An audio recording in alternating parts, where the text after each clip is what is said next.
Hey everybody, welcome to Get to Know Your Wedding Pro. My name is Reid with Best Made Videos. We are a wedding videography company based out of West Seattle, Washington. We do wedding videography, corporate videography, and basically film any other live event that you might have. And today is a very exciting day. Not only is it our first official podcast, but we have a special guest. So, special guest, why don't you introduce yourself? Hi, everyone. I'm Dorothy. Nice to meet you, and I'm excited to be here. Dorothy is my wife of 2 years. We got married back in August of 2016, and I brought her on here today to help interview me because as I'm launching a new interview series, I thought it would only be fair to put my money where my mouth is and give my own origin story of sorts about how I got into wedding videography. So Dorothy was gracious enough to take time on her weekend to come and help do this interview. Yep, I'm so excited to be here and to help launch this podcast. It's going to be awesome. So, Dorothy, what's your first probing question? I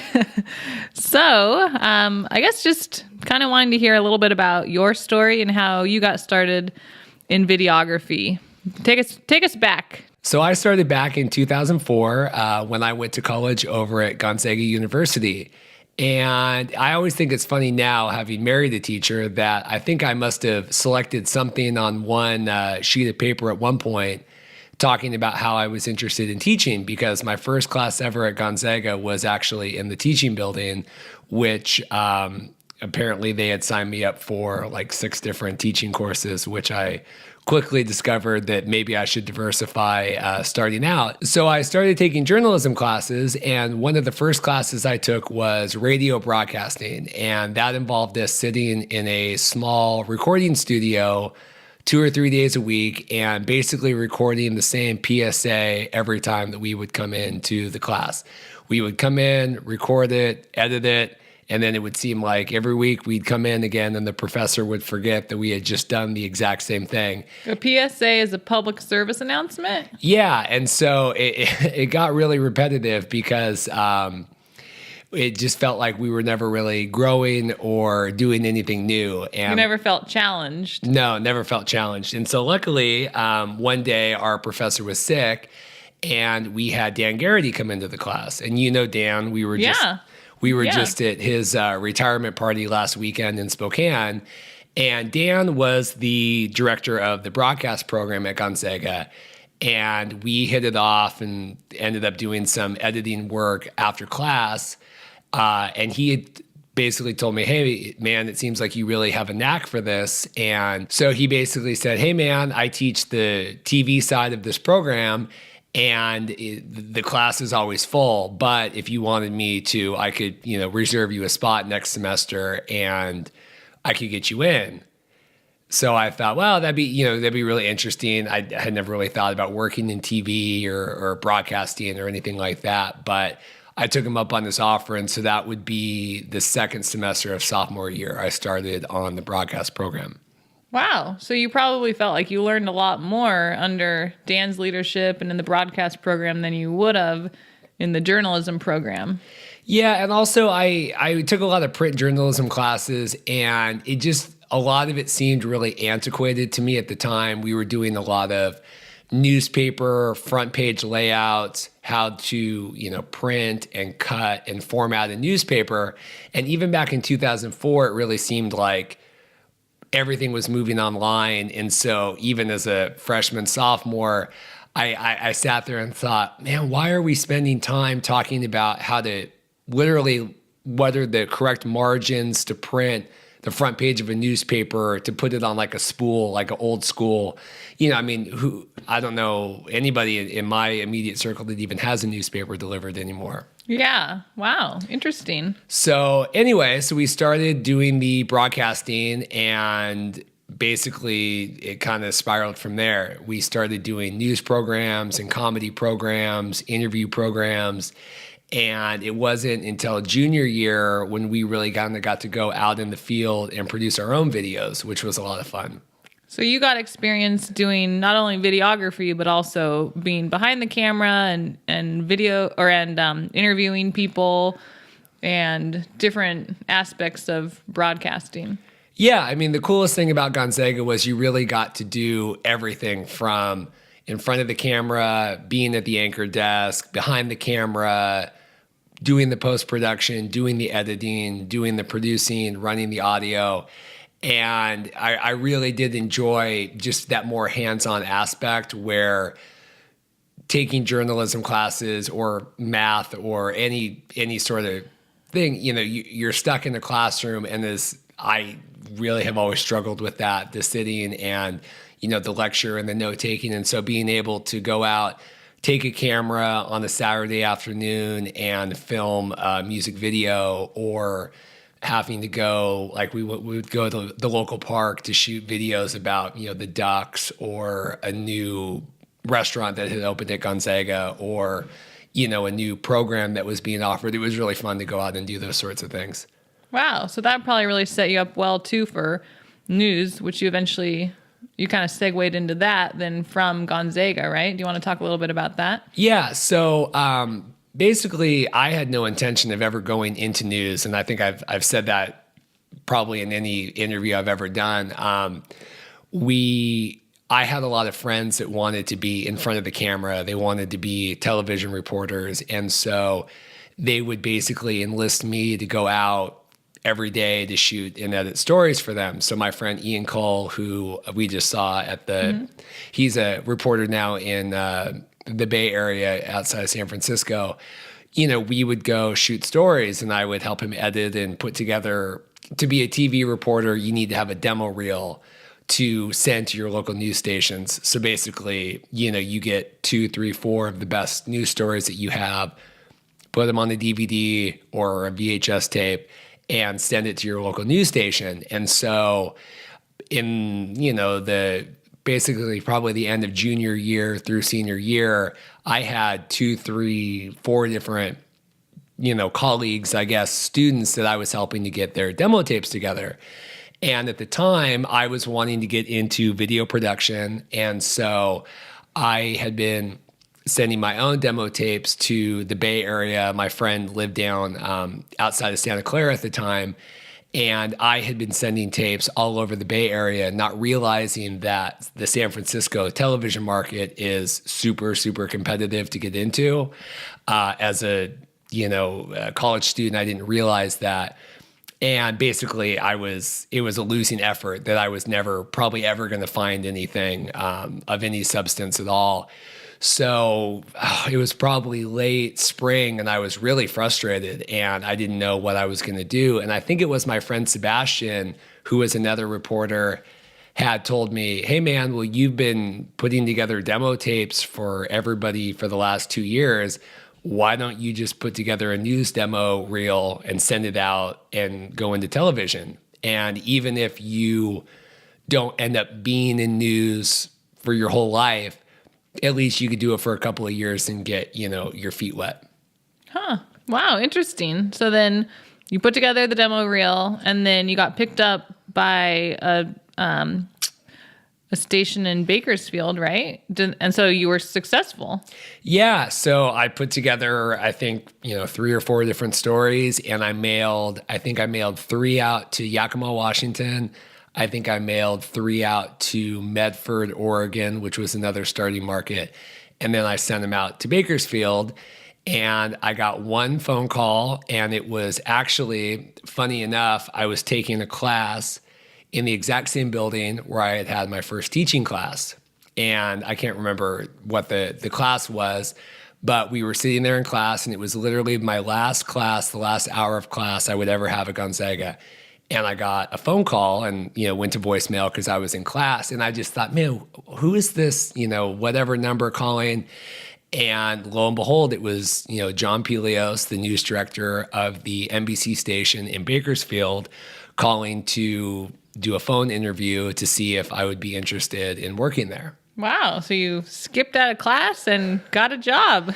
Yeah, it was pretty amazing. We did a phone interview, and I remember feeling more prepared for that than any job interview I had ever had previously, because I had worked at Blockbuster and Jamba Juice and other jobs where, maybe you're not super passionate or not, what do I know about fruit smoothie blends or whatever. But, for the first time ever, I really did feel confident about my skills and expertise, or what expertise I thought I had as a graduating college student. But I really did feel comfortable. And so he offered to fly me down for a job interview. And this was the week before graduation. I guess there was actually a direct flight from Spokane to Bakersfield, which is really weird.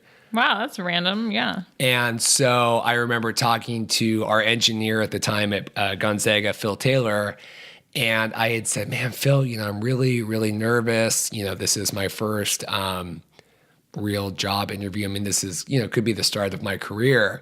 And I remember Phil telling me, well, they're flying you down to Bakersfield for a job interview. Like, I think you probably have a pretty good shot. They're not going to fly too many 21-year-olds down for a job. Yeah. Wow. You must have made a good impression during that phone interview for them to want to do that. Yeah. So I went down and interviewed and toured the station. And I think at noon that day, John and Mike, who was the assistant news director, offered me a cameraman position job. And kind of the rest was history. Wow. That's crazy. So then you moved down there right after graduation. Yeah, so I moved down after graduation. I think it was the day after or 2 days after. My mom, Sue, helped me move down, and we drove from Spokane to Seattle and then down to Bakersfield over the course of 2 days. I think it's a 15-hour drive from Seattle, and I drove my car down there and followed my mom behind in the U-Haul the whole time down. So, wow, that's crazy. So then down in Bakersfield, you spent how many years? And you learned a lot, I'm sure.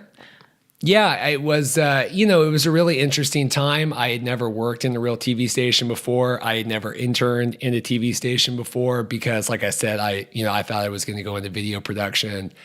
And so going in, literally the first day, they gave me my camera. You get your assigned camera, tripod, and your own news vehicle. And I remember them saying, well, you need to be on call tonight because in Bakersfield, we didn't have a full staff. When I worked in Seattle, you have guys that work at midnight and 4 a.m. and 8 a.m. and 2 p.m. and work throughout the day. Well, in Bakersfield, I think we had 8 photographers on staff. And so every night, a different person would have to be on call. And so that meant that you would take your gear home with you. And basically, if anything happened from the day, the time you got off the clock until the next morning or whenever the next, guy would start, that they would call you and you would have to go out and cover it. And I remember there was a time when I worked there where I think I went into work on Thursday, or I went into work on Friday, and I would work Friday, Saturday through on call. Basically, I was on the clock for like 4.5 days straight. So wow, that's crazy. Kind of a rude awakening coming from maybe college life where you're just having classes and then your time is your own, but you were kind of on, like you said. Yeah, it was interesting. And so that first day I came in, they gave me my car, they gave me my camera, and they said, well, you're on call tonight. And I had never used a broadcast camera. I had been in Bakersfield, I think, for 4 days. It was really hard. And that night I got called at 2 a.m. or whatever, and it was a fatal homicide crash. And I was out there filming this, and having just graduated, I think it was like a week before. It was definitely a new experience, and it was really interesting. Wow. But you still felt capable and prepared for that. Yeah, I did. I really did feel like my education got me, where I was, and I felt pretty confident about it. And, in Bakersfield, a lot of the people were young. There were a lot of kids out of college or had, graduated from like UC Bakersfield and then stuck around. But it wasn't like Seattle where there were people that had been there for 20, 30 years. We were all fairly young, which was nice because, you would have people to hang out with and, go out and drink or whatever. But yeah. You're all kind of learning together then. Exactly. Yeah. We were all learning together. So it was fun. Nice. Awesome. So then you really learned a lot down in Bakersfield. And then how did you finally transition back up to the Seattle news market? Yeah, so my goal always was to get back to Seattle. That's where my family was, and that's where a lot of my friends from high school were. And it's really hard because in news, you really have to build your way back up. So you start somewhere small, like Bakersfield or Medford. Like I said, I had applied to. I think Bakersfield was market 126. And usually then you would go to like maybe a top 50 market. And then, like Vegas, a lot of people would go from Bakersfield to Las Vegas because that was, kind of that next step up. And then you would get back to somewhere like Seattle, which I think Seattle is market 13. And so like if you're in the top 15, top 20 market, that's, unless you want to go, national and work in New York. I mean, that's a pretty good spot to land. And so again, I don't know if I knew that or I get like applying to, the Bay Area out of college, but I thought, well, I'm just going to wait and I'm going to go from Bakersfield to Seattle because I really didn't want to make that it would have been another, 2, 3, 4 years to do my time in Bakersfield, go to, Vegas and then go back up to Seattle. So I applied and to a bunch of different news stations in Seattle, or? Yeah, I would apply to news stations, video production companies, and it was tough because I was working in California. And so, I would always have to preface and say, well, I'm in Bakersfield. I would be up, for a job interview if I need to. But, it was a really tough sell. And so finally, I thought, okay, I just need to get up to Seattle so that I can find a job and that I can be available for an interview if they need me to. And so I just decided I needed to do that. So I gave my notice. We took a family vacation to Washington, D.C. And again, just like Gonzaga, I think it was the first day we had gotten to D.C. and we went out on to like a happy hour with my family. And I got a voicemail from the news director at Northwest Cable News wanting to offer me a job interview. And so I thought, man, this is great, just like college and this is really, I'm on track. And so we ended up scheduling that. And then when we got back from vacation, I drove up to Seattle for that job interview. Wow, that's crazy. So then you were hired by Northwest Cable News and doing videography. And how was your experience there? Yeah, so I actually didn't get that job, which was was fun. They ended up hiring somebody else, and I was devastated. And I actually ended up taking a job at Google for a couple of weeks doing the Google mapping software. Which was interesting. I hated that again because I was sitting in a room, kind of doing mindless work all day. Yeah. And it was during that timing that I got another call from Northwest Cable News. They had a pretty high turnover rate at the time. So Keith, I think he was called the chief editor at Northwest Cable News, offered me a job as a video editor that Northwest Cable News, during the recession, had actually laid off all of their videographers. And so at that time, Northwest Cable News was kind of already on a decline. Its since has closed down. I think 4 years ago, it closed down 3 years ago. Even at that time, they had already laid off the videographers and kind of started downsizing, but they still would use editors every day. They would recycle news from the local affiliates, King 5, and then they had a bureau in Spokane and a bureau in Portland. And so we would just consolidate the news and edit it that way.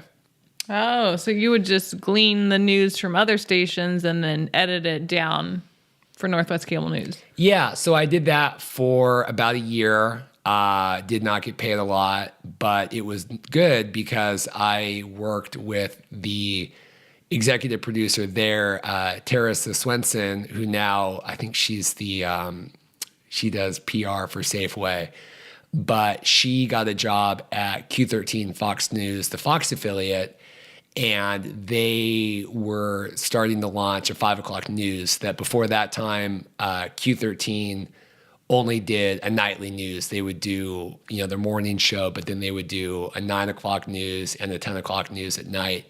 So they were launching a 5 o'clock news. They needed to bring in a whole new team. So they hired Teresa to be the executive producer, and they needed to hire a videographer. So Teresa had helped get my resume in with Keith Bride, who was I think he was the news operations manager at Q13.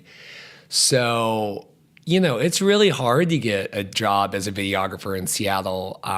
There's 4 stations, and each station probably has maybe 30 videographers on staff. So you figure for the city, there's probably 120, 130 videographer jobs, give or take. And so it was really competitive. And I do think that it was Teresa's, on her suggestion, that helped me get that job because, I was young. I was 25. I think the next oldest videographer at Q13 was 32.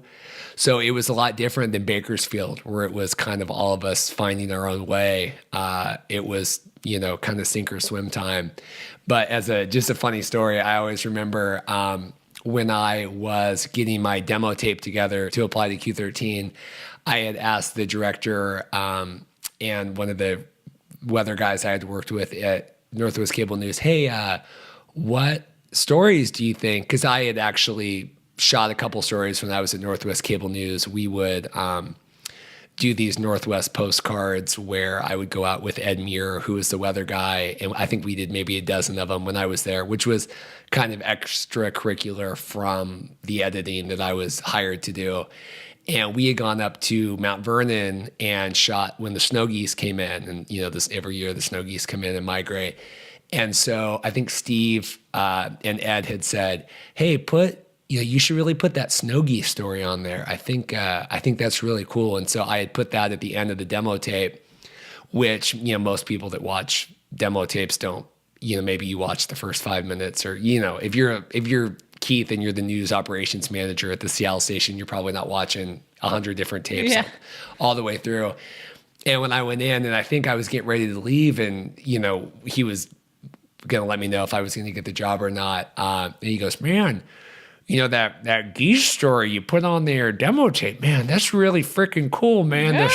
Love those snow geese, man. And I thought, well, A, I'm really glad I put that story on there because, I wasn't going to. And B, that was at the very last, story on my demo tape. And so I thought, man, he must have really watched, was really thorough about his job and really watched through. And that meant a lot to me that they would take the time to watch my whole demo tape. Wow, that's awesome. And also it was cool because it was one that you had shot and edited, right? Yeah, so I had done that. One of the Northwest postcards we had done. Yeah, so that was exciting.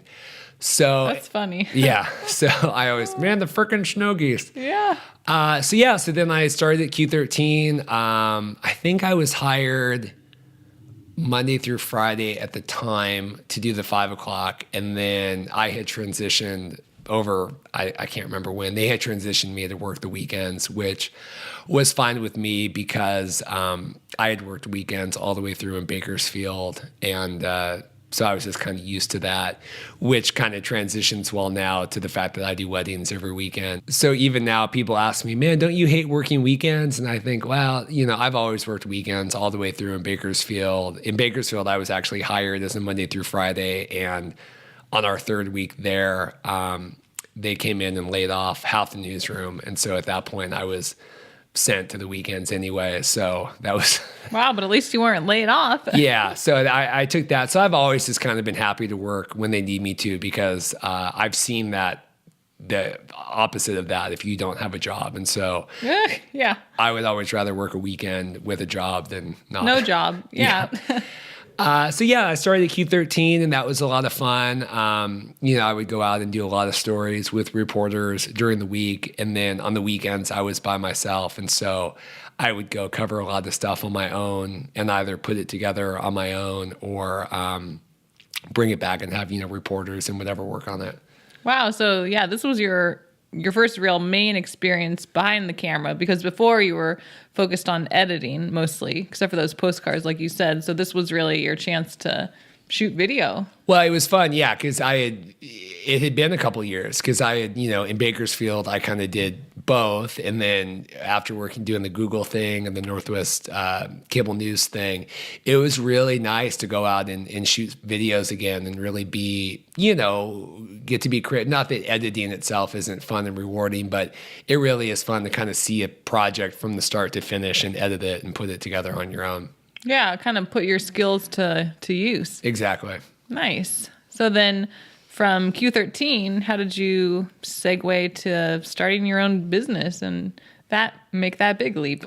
Yeah. So, I think I was at Q13 for almost 4 years. And a lot of times when you work in news, or at least when I was there, you would talk to a lot of people on the outside and they would say, oh, well, are you going to get a promotion, or are you working towards a new title or a new anything? And, in news, it's tough because, like I said before, you can work market to market, but, once you get to Seattle, unless you're, like I said, going to go to LA or New York. And I know we had, talked back years. Yeah, when we first met. Yeah, we had talked about, do we see ourselves staying here? What do we want to do? And, you had really indicated that Seattle was very important to you, that your family was here and your home was here and, your life was here. And so... Because you had applied to a job in Arizona or something, right? Yeah, when we had met, I had just applied, which was funny because I think you thought that I was lying about that. Oh, yeah, I think you thought you were playing me. Yeah, when we had met, and I said, hey, well, just so you know, I am in the running to get a job as I think it was an investigative videographer in the Arizona market, I guess, which was supposedly, at least the guy that tried to hire me told me it was, a super competitive market for investigative news. Because, like I said, so, in Seattle, there's no progression or in news. So, you work and, you get to do stories every day, but there's no real, well, where are we going next? Sort of a dead end, seemingly. Yeah. I mean, it's not dead end, but it's really hard to get, you get a 2% raise every year, or, like I would apply, submit for awards and stuff, but it was really hard to figure out, like, okay, well, what's next here? Where are we working towards?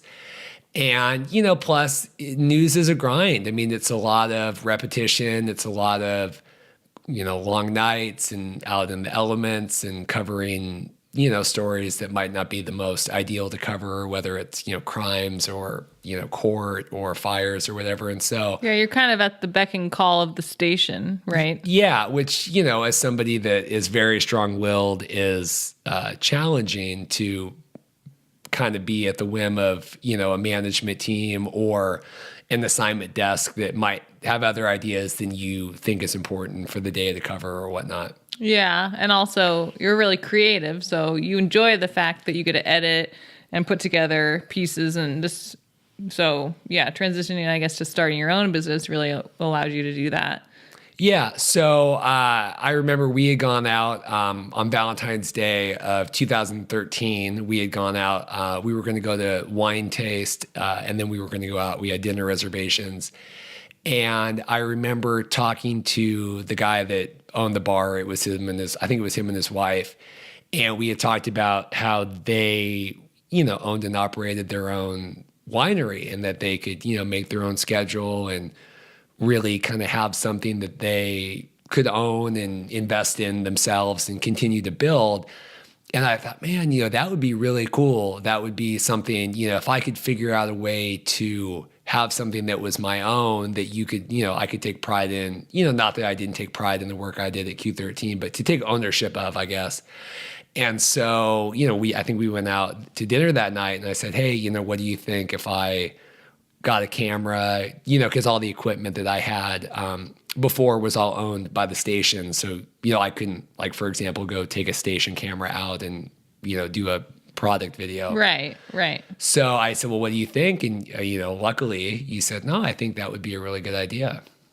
Wow. Good. Yeah. And so then you were on your way to starting your own business, but then you still did work at Q13 while you were getting your business and your feet on the ground with all of that. So for a while there, you were doing kind of double duty on jobs, right? Yeah. So my friend Paul, who now works at KTLA in Los Angeles, I had asked him for advice because I had no idea about what equipment to get or, anything about, I mean, you're still, you learn every day as a small business owner, but I was certainly learning at the time. And so he helped me get together, we built a list of, okay, we're going to get this camera. Because the intention was that he was going to kind of help me out and do some work. And he ended up getting a great job in LA pretty quick after I started. So, it ended up good for him and good for me. But we got together a camera list and figured out, the name Best Made Videos. One of my friends helped me come up with that name because we thought, well, that would be good for, search engines and searches in general. And people might type in, best video or best, videographer or whatever. And so plus, I've always discovered that, if you have something near the start of the alphabet, most sites list you alphabetically. Oh, so yeah, that's a good point. A tip, it's always good. You don't want to be the best wedding videographer. Like Pizza A Mart or A Pizza Mart. Exactly, A Pizza Mart or like Sounds Unlimited, which is a DJ company. They're always listed as Sounds Unlimited. Oh, wow, yeah. Even though that doesn't really make sense, but it is smart. So I got together a camera list and, started an LLC and, I had no intention of quitting yet, but I was going to see kind of what I could do while working, with the goal to transition eventually. Wow. So that you did that for about a year while you were getting the business all put together and set up? Yeah, so I remember right after I bought my camera, there was the mudslides up in Darrington, up north in the Northwest, and people might know that was a pretty big national news story, and the governor toured it and flew out in a helicopter and everything. And I remember I was up there, and it's like 4.5 hours away. And there was a Craigslist ad because I was, always looking at, because once you buy your camera and stuff and you're like, all right, well, let's start doing work. And, work doesn't just come to you, you have to really go out and hustle and find it. And there was a Craigslist ad for a magic show that night that they had come into town, I assume from Vegas or wherever. And they were doing a performance and they thought, well, let's have a videographer come and do it. And so I, emailed or called or whatever, and I talked to, it was Christian Ford. I talked to I think it was his dad. It was his manager, but it was his dad. And he had said, well, what do you want to come film the performance tonight? And I, literally no idea. And I said, $200, let's, $100 an hour. That seems whatever.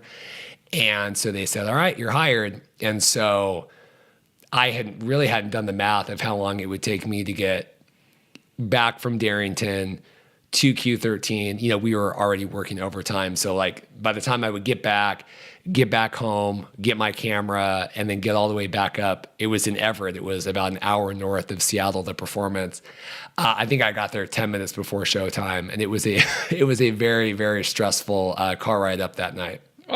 Oh my gosh. Yeah, I forgot about that story. Yeah, you were rushing to get there. And that was your first gig, the infamous Christian Ford magician. Yeah, that was my first. I think I had done like a couple of things for free. I can't remember. Oh, yeah. We had done that masquerade ball event. Oh, that's right. Yeah. And I can't remember, but that was my first paid gig. I can't remember the order of them, but I do know that was my first paid gig, and I had no idea what I was doing. And I think I had only used my camera like twice because, everyone, you go buy your camera, and then it's really kind of awkward to go out and just like create content, unless, for me anyway, unless someone's paying me or I'm hired to do it. I don't just like go out and film the trees blowing for no reason.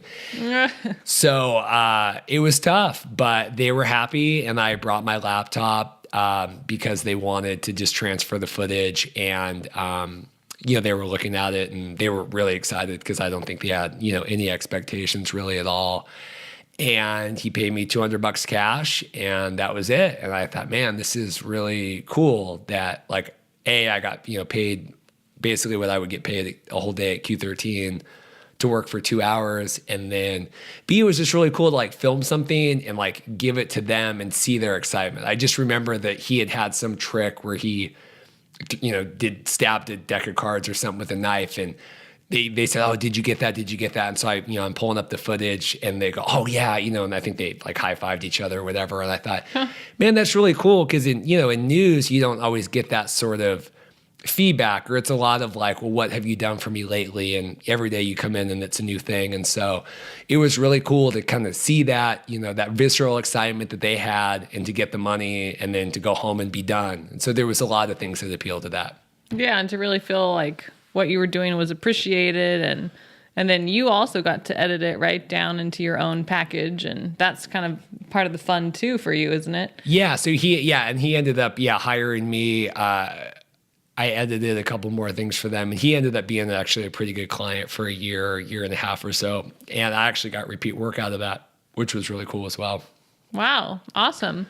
Yeah. So then once you finally made the decision to quit Q13, you kind of started focusing more on shooting weddings, right? Or yeah. So it was funny that I ended up doing the job for Seattle Bride. I think it was Seattle Bride Magazine, and they needed a series of 6 videos put together for an event they had coming up. And I don't think they would have paid, with my level of expertise, which was not a lot at the time, doing corporate video work. They probably wouldn't have hired me outright, but they said, well, hey, we'll do a trade deal where we'll give you, whatever you tell us, whatever you think it's worth in advertising dollars. Because, getting a spot on their website didn't cost them anything, but it was, well, at the time I perceived valuable. So I put together a deal for them. And it was funny because in the meeting, Paul was still there, and we sat down and they said, well, we could offer you work we could offer you advertising space in Seattle Bride Magazine as well as Seattle Magazine. And I said, I don't think we're going to be doing weddings. I don't think that's anything I want to do.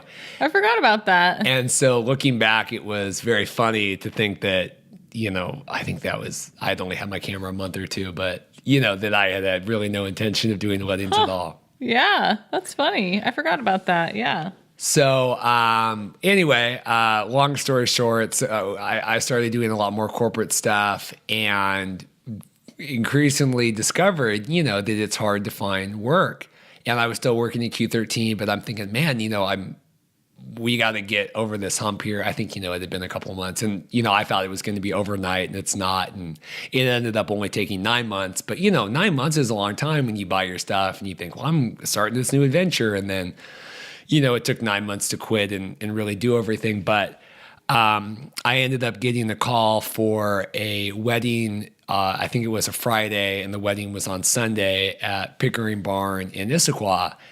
And they were going to have an uncle or somebody film the wedding, and, they spaced out or couldn't make it or whatever. And so they said, hey, we'll give you $800. That's what they had to pay if you'll come out and do our wedding. And so I thought, all right. So, I had never filmed a wedding. I really hadn't even gone to that many weddings, because you're a lot more popular than I am, but I didn't have a lot of friends that were getting married. At least, I was 25 or 6 at the time. I think we'd been to maybe a couple of weddings together. Yeah, but I didn't, you're not ever really paying attention to, well, this is the order. You're just kind of eating and drinking. And so I don't even know who the photographer was, but they were really nice, and they helped me get through it. And I always remember Ray Van Winkle was the officiant, and I still work with him today. I worked with him this last summer, so that's fun to still have that connection. But I filmed the wedding, and I thought, well, I'm going to go, how am I going to make this different? And I thought, well, I'll go do a bunch of interviews and really cover it like a news story.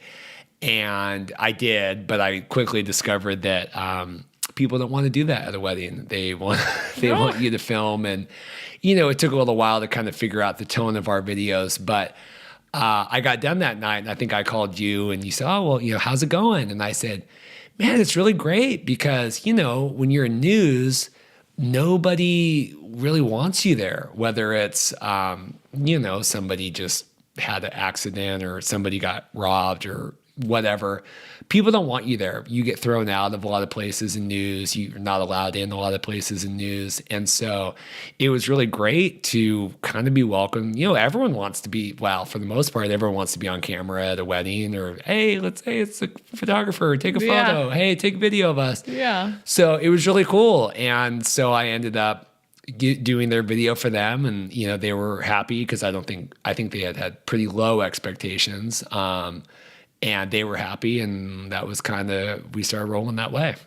Wow, yeah, and it was probably nice, like you said, to really feel like appreciated, but also feel like it's a happy, joyous occasion, not a sad or scary news story. Yeah, so, everyone, we got fed, and people do drink. I wouldn't drink at the wedding, but you got food, and you got, listen to music and film people dancing and stuff. I mean, there's a lot worse ways to make money on a weekend than covering the things that I had done previously. Yeah, and you're recording someone's probably one of their happiest moments or memories of life. So, yeah, they should be happy and appreciative. Yeah. Yeah, awesome. So then you just started rolling with the weddings, and we went to wedding shows together and kind of started trying to get more advertising, and right? Yeah. So I ended up I think we did 4 weddings the first summer together. I had one of my friends, his friend was getting married, so we did their wedding. And then I think I booked 2 other ones on Craigslist. So we did 4 weddings that first year. And I think by December, when I put in my notice, I had maybe 4 or 5 weddings on the books for the next summer. And I think you start trying to do the math of thinking like, well, what's the absolute minimum that I would need to spend this year to live, to be able to quit and survive. So I ended up, with my mom's blessings and with, your blessings, quitting right before Christmas in 2000. I guess it would have been that same year, 2013. Wow. Yeah. So I guess it was about, like you said, about almost a year later. Yeah. And it was scary. It was a lot of pressure. And I think that first year, Rosie and our dog, took really long walks, and I had a lot of spare time to come into your schools, to you're a teacher, to come into your schools and volunteer, and then year after year now, it always seems like it's busier than the last year, and so I think that's a good thing. Yeah, that's awesome. Wow. So then, and you've really been trying to get a lot of SEO, search engine optimization, and you've done a ton of work with Wedding Wire and The Knot, and you just seem like you have lots of different venues as far as advertising and getting the word out there about your business, which I don't know how you do it, but you always manage to be on top of that stuff, as well as, hustling for business and actually shooting video and editing. And sometimes I don't know how you find the time to do everything. Yeah, well, it's like I said, we did 4 weddings that first year, and then I think we did 39. I did 39 the next year. Wow. Not all of those were full price. There was a lot of, friends or other people and whatnot. And then at that point, I discovered that the number of dates that people would hire a videographer for was very limited, right? And so it would be really hard because maybe in December you would have to take a booking for August, 10th or whatever. Well, that was it. And so, at that point you were deciding like, that's the max amount of money I'm going to make on that day. And, I need to hold that date for that client. So because summers are very popular for weddings. Yeah. So, I mean, our wedding season in Seattle, as you know, is basically like Memorial Day to Labor Day. And so I ended up finding Joe Murphy, who now has been with me for 4 years, to come on so that I could hire him and train him to shoot wedding videos for us as well. And then I would do the editing. And so that's been really, beneficial now because we're able to offer more people, quality service that I think that we provide, but also maximize kind of our reach and the ability that we have to accommodate dates during the summer. Yeah, that was a big transition. And also a big one though too, because even though you are able to double book and he's going out and filming weddings separately than you're still taking the time to edit and go through and actually put together the final finished product. So it's still, it's a ton of work on your part too, because you're hustling for the business and then also putting together the actual finished product with the editing. So yeah, it's a lot of work. It's a lot of marketing. It's a lot of editing, client meetings. I think I just had an email come in that one of our phone calls later today has to be rescheduled, which is fine. You're accommodating a lot of different schedules and dates, but yeah, it's been good. And like I said, I stand by, the product that we offer, and I think that we do a good job for people. Yeah, and you're impeccable with your response time for people. You're always super quick to respond, which I think a lot of people appreciate. And also, I'm just always impressed by your turnaround time for the videos that you're able to put together and edit, and just really succinctly, but also, just really high quality, but still in a pretty quick manner. So I don't know how you do it. Yeah, I had a last minute wedding come up yesterday that the uncle of the bride had called me on Friday and said, hey, I just got into town and I just discovered, my niece doesn't have the money to hire a videographer, and can you come record her ceremony for her? And so of course we did. And we were sitting there talking before the ceremony, and he said, well, what would you say makes you stand out? What's your niche, or well, at first I said, oh, well, wedding videos is our niche, because a lot of people ask, oh, you do video production, what do you focus on? But I said, oh, well, we do a lot of weddings. And he said, well, what? No, but in terms of weddings, what makes you stand out? And I said, well, I think just our responsiveness. And I do think that the customer service that we offer, I talked with one of my other friends, Kate, who's a photographer, and we both agree that, videography or photography, or, your talent level in terms of shooting is subjective, right? I mean, you might like one thing over another thing, or I might like a certain style, but, one thing you can always improve on is your customer service. And that is, objective, right? That you can either be responsive or not, right? And you can either deliver quickly or not. And yeah, I mean, not everybody is going to like the different types of videos, or you might, like a certain style more than somebody else, but you can always improve on the customer service that you have for clients, and you can always, work on that. And the gentleman had mirrored that sentiment, where he had said that he had, I think, emailed like 10 different people, and I was one of only 2 that got back to him, and I was the first. And then, I don't know what other ended up happening with the other company, but, not that every wedding we booked the day before or 2 days before, but, people like to know that, right? That you're going to respond and that you're going to be available. So, yeah. Wow. That you're not just going to be MIA or hard to deal with. Yeah, it's nice that you are really on it, like I said, with the communication, and kind of able to control what you're able to control, right? Like you said, the style might be different depending on what you like or what different people like, but the stuff you are able to really to control and do your best at, you really do a good job with that. So yeah, well, this is awesome. It's so fun to hear the whole history. So how's this year looking, and what's next?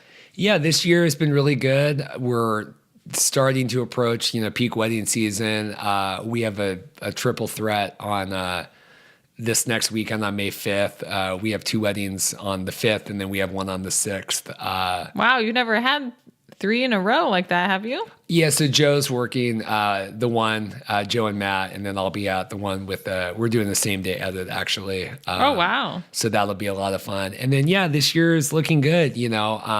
We still do a lot of corporate video work. I just filmed a high school play last night, and we're filming a human resources hiring video for a company up north. But I do think that weddings are always going to be kind of a major part of our business model now. I enjoy getting to know the couples and, kind of their stories and meeting them before and, spending the day with them. And even if it's the ones that Joe, shoots, I mean, we're involved in, everything. We're able to follow each other on social media and, kind of follow along with each other's, I'll see people post like, oh, I've got my bridal shower today, or yeah, like our couple for this weekend, Jasmine and Josh, we added each other on social media a couple months ago, and it was really fun because he went on his bachelor party and she went on her bachelor party, and kind of I was able to really follow along, and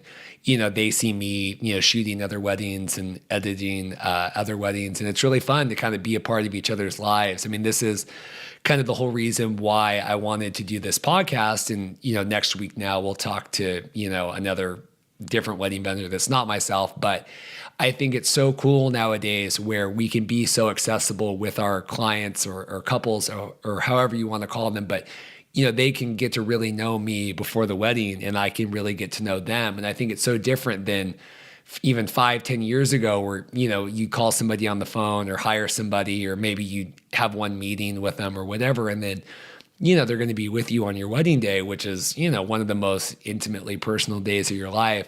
Yeah. And it's also nice because then you can track them or, follow them if they have big news, like if they're expecting a child, or help them celebrate their anniversaries, right? Exactly. So just, today, Dominic and Brooke, the day that we're recording this, April 29th, Dominic and Brooke, just had their 1-year wedding anniversary. So I was able to reshare their video and, message them and tell them congrats. And, it's really exciting that it really did used to bother me that, like the first couple Craigslist weddings, you're not intimately personal with these clients, right? Yeah. But it really would bother me though that I would spend, one of the most important days with them, be with them, as they got their wedding dress on and as they did their first look or cried during their vows and all these personal things. And then I would never see them again. And I just thought, man, so that's, why I've tried to be really good about the follow up and the social media and, really doing that, because it is really cool for me to kind of build this network of,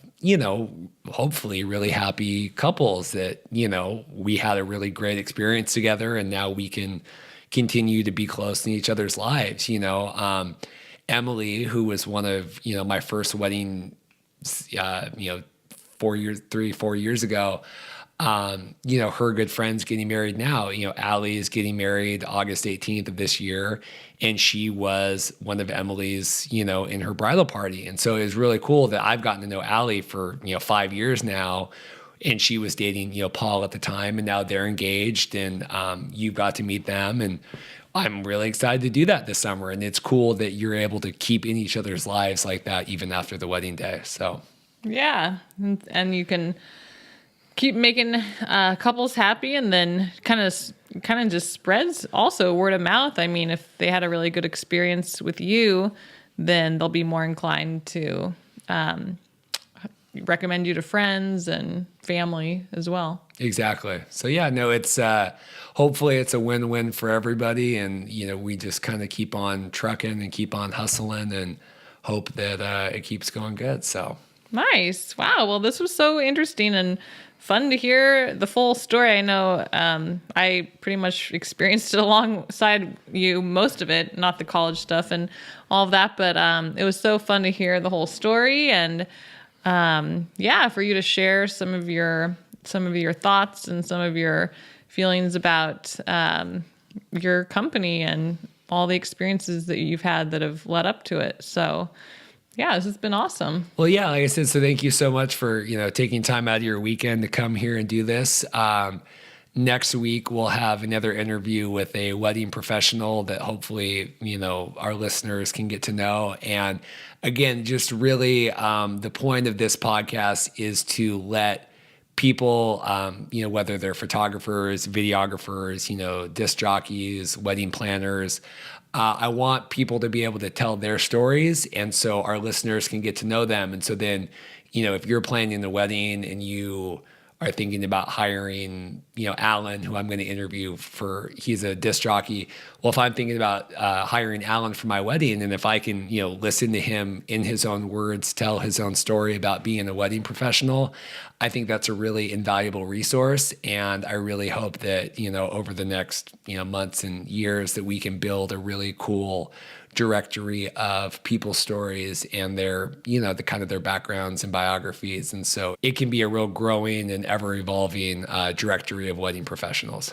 Yeah, sounds great. Hence the name, Get to Know Your Wedding Pro. So that does it for this week's episode of Get to Know Your Wedding Pro. If you want any more information about our video production company, you can check out www.bestmadevideos.com. You can search Best Made Videos on any major social media platform. So thanks again for listening to Get to Know Your Wedding Pro. Bye. Thanks. Bye.